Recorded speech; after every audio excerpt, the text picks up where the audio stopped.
Hello बच्चों, हम लोग डिफरेंशिएशन के आज आखिरी दिन पर हैं। ये तीसरा वीडियो, छोटा छोटा वीडियो डाल रहा हूँ, जानबूझकर डाल रहा हूँ छोटा छोटा कि आपको समय मिल जाए उसको कंप्लीट करने का। तो आज हम लोग करेंगे कोसेंट और चेन रूल। कोसेंट और चेन रूल करेंगे आज हम लोग। तो कोसेंट मतलब क्या होता है? रेशियो। जैसे y अगर u बाई v के फॉर्म में, y u बाई v के फॉर्म में, तो उस केस में आप क्या करेंगे कि इसको डिफरेंशिएट करने के लिए dy बाई dx जो फॉर्मूला है वो v into v into du by dx minus u into dv by dx upon v square. v into du by dx minus u into dv by dx upon v square. ये आपका u by v function अगर है तो उसके लिए, जैसे example y is equals to sine x upon x square. y is equals to sine x upon x square. इसका differentiate करना है तो dy बाई dx क्या होगा भाई? u कौन सा है? Sine x। v कौन सा है? x square. दो फंक्शन है, sine x is u and x square is v।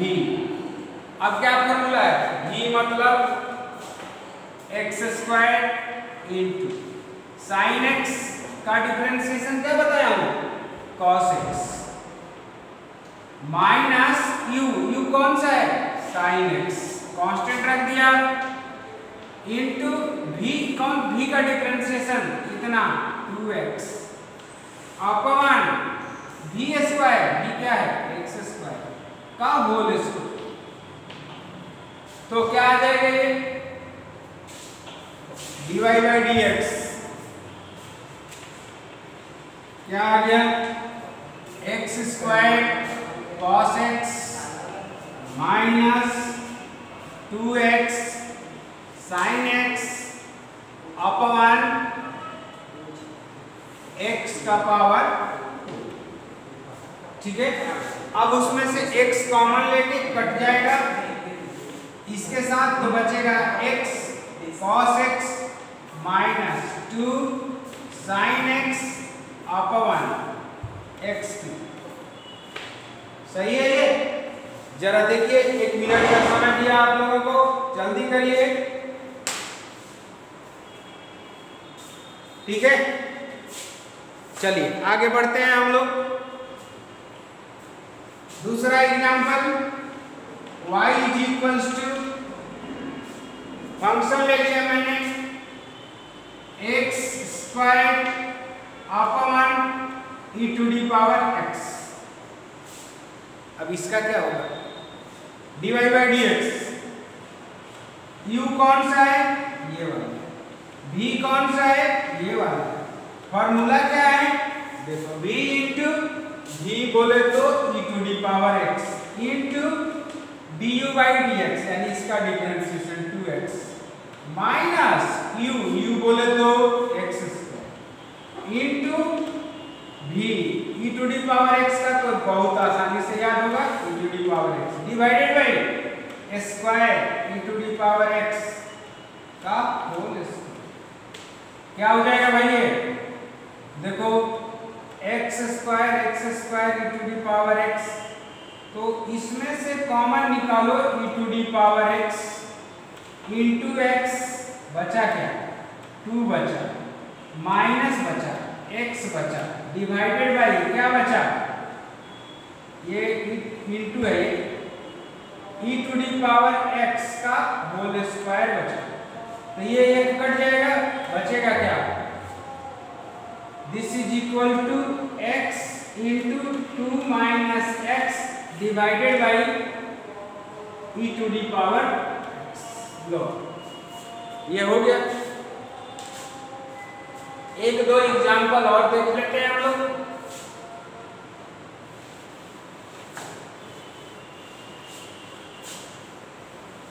मान लो y इज इक्वल्स टू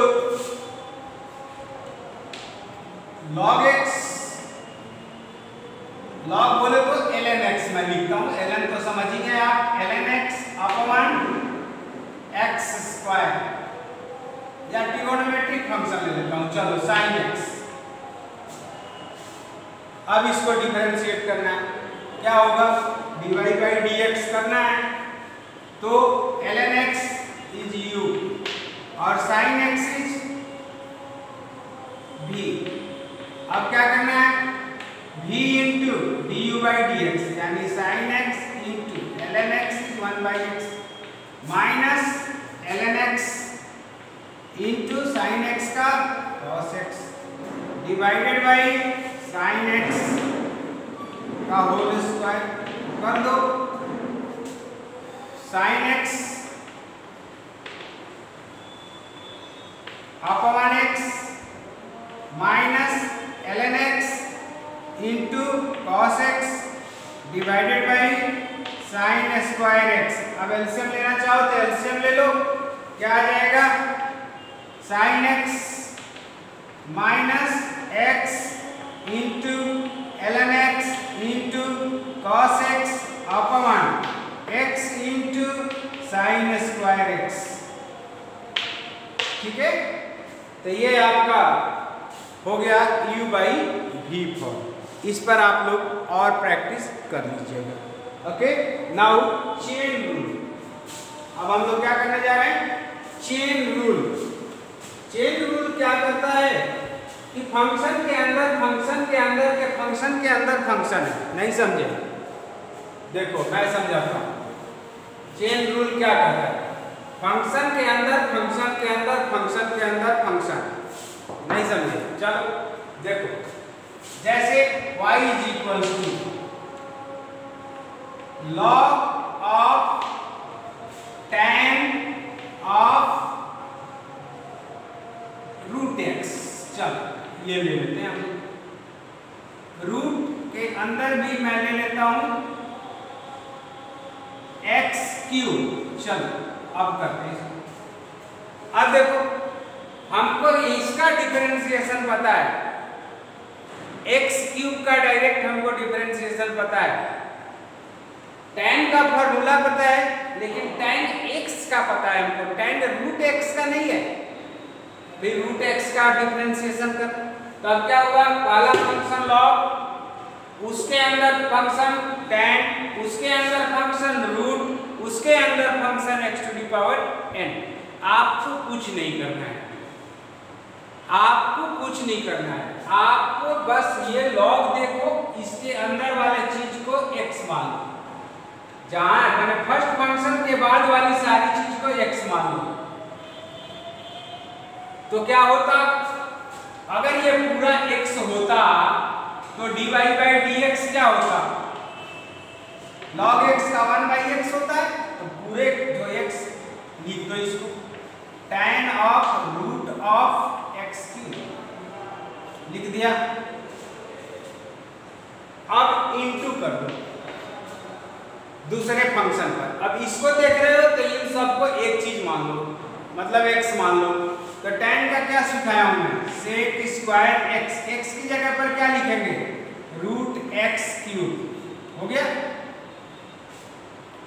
अब क्या है?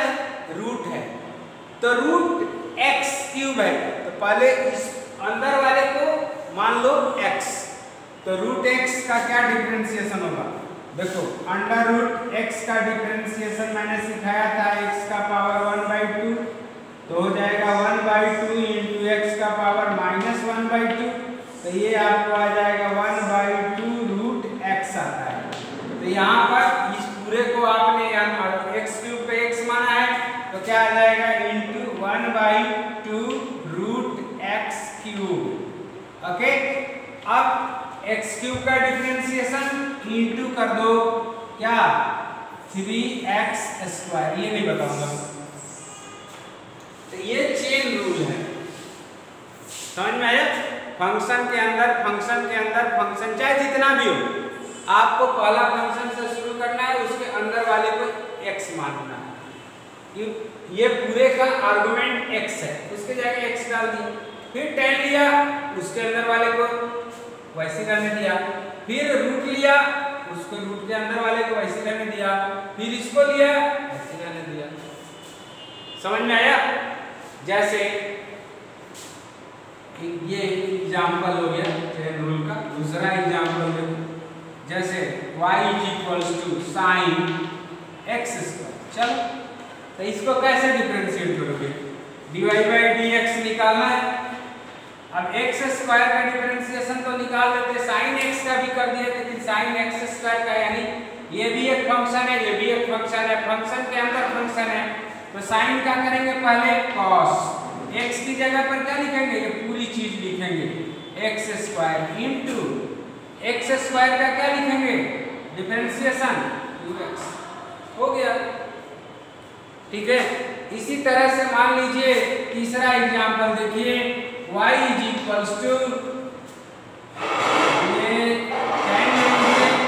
tan of log of x⁵। चलो, इसको करना है तो tan का क्या होता है? सेक होता है, स्क्वायर, सेक स्क्वायर। अब ये पूरी चीज क्या होगी? x होगी। इन ब्रैकेट लिखो log of x⁵। अब इनटू, अब log का डिफरेंशिएशन 1/x⁵ इनटू x⁵ का डिफरेंशिएशन 5x⁴। तो ये आपको हो गया dy/dx निकालना। समझ में आया? तो इस तरह से डिफरेंशिएशन की आप लोग प्रैक्टिस कर लीजिएगा। इस तरह के फंक्शंस खोज के ढूंढ के आप इसको डिफरेंशिएट कर लीजिएगा, सीख लीजिएगा, प्रैक्टिस कर लीजिएगा, क्योंकि प्रैक्टिस करिएगा तो आपको फॉर्मूला याद होगा। प्रैक्टिस नहीं करिएगा तो specially for bio students, math वालों के लिए भी 11th क्लास से डिफरेंशिएशन हट गया, खुशखबरी है। नए सिलेबस में मैथ से डिफरेंशिएशन हट गया, अब सीधा 12th क्लास के हाफ के ईयरली के बाद पढ़ाया जाएगा। तो फिजिक्स वाले टीचर के अलावा तुमको कोई भरोसा नहीं रहेगा, मतलब कोई सहारा नहीं रहेगा। तो आपको डिफरेंशिएशन सिर्फ फिजिक्स वाले सर ही सिखा सकते हैं। फिजिक्स के लिए मैथ वाले सर सिखाएंगे कब? 12th में, जो आपको काम आएगा कहाँ? ग्रेजुएशन में, फिजिक्स पढ़ने में। इसलिए डिफरेंशिएशन का ये लेक्चर आप लोग खूब बढ़िया से देखिए, खूब अच्छा से बुनिए इसको, इस पर प्रैक्टिस करिए, ज़्यादा से ज़्यादा प्रैक्टिस करिए। क्वेश्चन मैं जैसा बनाया हूँ वैसा ही क्वेश्चन खुद से भी बना करके प्रैक्टिस कर सकते हैं। नहीं तो कोई सा बुक उठा लीजिए कैलकुलस की, किसी भैया से मांग लीजिए 12th वाले से, उसमें डिफरेंशिएशन चैप्टर दिया हुआ है। जितना फंक्शन देख रहा है उसको डिफरेंशिएट कर करके प्रैक्टिस कर लीजिए। तो डिफरेंशिएशन हमारा खत्म हुआ। आप लोग कमेंट में जरूर लिखिएगा कि कैसा रहा, अच्छा लग रहा है, समझ में आ रहा है कि नहीं। अच्छा लगने से हमें ज़्यादा जरूरी है समझना कि आपको समझ में आ रहा है कि नहीं समझ में आ रहा है। अगर समझ में आ रहा है, अच्छा ना भी लग रहा है तो कोई बात नहीं, समझ में आना चाहिए। और समझ में ना आ रहा है तो बताइए वहाँ पर क्या कमी रह गई है। मैं जल्दी पढ़ाया हूँ, चूँकि वीडियो पर अभी पहली बार कर आया हूँ, तो हो सकता है कि थोड़ा सा दिक्कत होता हो। जल्दी पढ़ा दे रहा हूँ, प्रैक्टिस का मौका नहीं दे रहा हूँ। जो कुछ भी आपको समस्या समझ में आ रही होगी आप कमेंट में बेझिझक लिखिएगा, हमें बुरा नहीं लगेगा। ये मत सोचिएगा कि अरे यार सर के बारे में ऐसा क्यों लिखूं, नहीं, ऐसा कुछ नहीं। सर के बारे में लिखिए, जो आपको समस्या लग रही है वहाँ पर लिखिए, ठीक है। अच्छा लगे तो चैनल को लाइक करिए, मतलब वीडियो को लाइक कीजिए, चैनल को सब्सक्राइब करिए। समझ में आ गया? तो इसी के साथ ये डिफरेंशिएशन अभी खत्म कर रहे हैं। अब कल से हम 12th वालों पर लगेंगे, 10th वालों पर लगेंगे, क्योंकि 10th और 12th वाले बच्चे बहुत प्रेशर बना रहे हैं हमको कि सर 10th का 12th का लेक्चर डालिए। तो कल से 10th और 12th वालों पर काम करूंगा। आप लोग तब तक प्रैक्टिस करिए। एक हफ्ते बाद आप लोगों को लेक्चर फिर 11th का मिलेगा। Thank you very much.